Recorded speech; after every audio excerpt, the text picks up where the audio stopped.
for Coffee with Corey, brewed in part by Kroger. Okay, so it's normally Coffee with Corey, but Kanji's out. Todd is back, which means we have Tea with Todd. Look at our graphics behind us. That's my favorite part. Look at all that got tea. Black tea. Green I've tea. got I see vanilla, green tea. chai. I've got some green tea here. Look at you. Lipton. So whichever one. Decaf. Decaf. Who's gonna want my decaf? mom. My Oh, mom really? loves decaf. Oh yeah. Don't be knocking decaf now. All right, we got some stuff we got to go over. Are you ready? I'm always ready. I'm glad you're sitting down. Seatbelt fastened, tray tables in their upright and locked position. Do you remember what you searched for in 2024? Well, Google certainly does. They've released their annual Year in Search this week, which rounds up all the top trending queries entered into their search engine over the past year. The results showing terms that saw the highest spike in traffic compared to last year, ranging from key news events, notably global elections, to the most popular songs, athletes, unforgettable pop culture moments that people looked up worldwide, sports, particularly soccer and cricket dominating Google's overall trending searches. Meanwhile, the U.S. election led news-specific searches globally, along with excessive heat. And then this year's Olympic Games, U.S. President-elect Donald Trump top searches in Google's people category this year, followed by Catherine, Princess of Wales, I remember that, U.S. Vice President Kamala Harris, and Algerian boxers. Now that's just the tip of the iceberg. Queries for the Olympic Village's chocolate muffin, made famous by Norwegian swimmer Henrik Christiansen. Henrik! I like that name, does it? Over the Summer Games led Google's global recipe trends for the year. By the way, you can find out more country-specific lists and trends from last year or the years past through Google's Year in Search data, which is published online. Now, I need to tell you something. Of all of the things I just mentioned, yes, you're not going to find a one of those on my search engine anywhere. You weren't searching cricket? I'm sorry I wasn't, but you will find which city is Taylor Swift going to be performing her Eras Tour next, and who got the 22 hat last night. Mine. Those are mine. That's ours, right? Yep. Because I'm also like, what country is she in tonight? Right. And what time? Because then you have these graphics that's like the backs time, if we're in Central Time Zone, if she's playing in whatever country, it backs time, so it lets me know what feed to hop onto when it goes to TikTok live feed to watch her live You want to hear concert. something sad? I stayed up and watched her final performance of that final bow. It was like 1 o'clock in the morning or something like that. Was. But it did happen. And now the big story with Taylor, of course, that $179 million in bonuses that she handed out. She has set the bar so incredibly high. Rightfully so. Well, influencers on social media pop up nearly every day. And now future influencers may hit the web armed with a college degree. There's a number of universities that are now adding classes and even majors that aim to give influencers the skills needed to spot misinformation, communicate effectively with their audiences, and understand business contracts that they might enter into.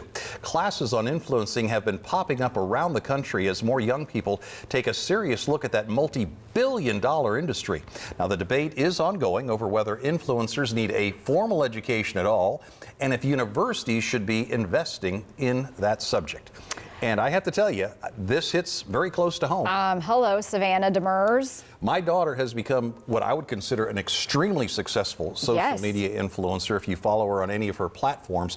And it has been an education because a lot of this has just been going on over the past several years. And it's been an education and let me tell you, this is not an easy job. I mean, if you have somebody at home or you're doing this, you know that creating content and trying to Consistently creating content is the key. And for Savannah, she's amazing at it. But to have somebody teach you how to read contracts, how to negotiate properly. Right, and the collaborations that go with that. She now has to have an entire management team that helps her work all that stuff out. So shout out Savannah. It is just really incredible what has been going on with all of that. So I hope folks that are interested in that get that education. Yeah. And plus, there's an it factor. Some people just have it and people kind of generally go to them.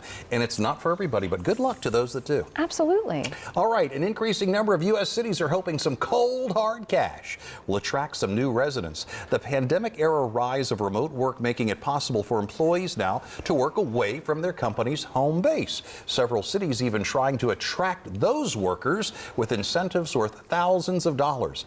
There are other initiatives like the Choose Topeka program in Kansas that are available to workers who relocate to the area even if they don't work remotely. So if you're wondering which cities will pay up, here's a list of some of them. Tulsa, Oklahoma, offering a $10,000 grant to remote workers who relocate to their city. Columbus, Georgia says their Move to Columbus program provides $5,000 in cash for remote workers to relocation. The Shoals, Alabama incentives giving those workers remotely and making at least $52,000 a year or more, up to $10,000. Now, their next round of applications open up on March 1st. Towns in West Virginia say they're going to pay full-time remote employees $12,000 to move to one of 5 different communities. That's a pretty area. I just wish I can't. I'm never here.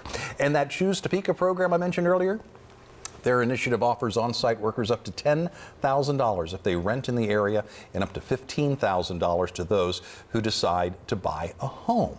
Boy, that's, depending on how much money you're making, I'm not so certain they're going to have to raise the bar a little bit on that because you have foreign countries that are offering even more than that. So here locally, I love these small towns. I love this concept. I love this idea, but they're going to have to, I think they're going to have to up the value because these people are making hundreds of thousands of dollars in their job. Yeah. And that's just going to be enough to move them there. Right. That's just like your moving fee. That's it. We're going to need a little bit more cash. Can we negotiate this deal? Yeah, it's all negotiable. All negotiable. Todd, it's always so much fun. Tea with Todd. I love having tea with Todd and coffee with Corey, and I'm sorry I spilled the tea right there on the floor. I'm happy that you spilled the tea. We will be right back.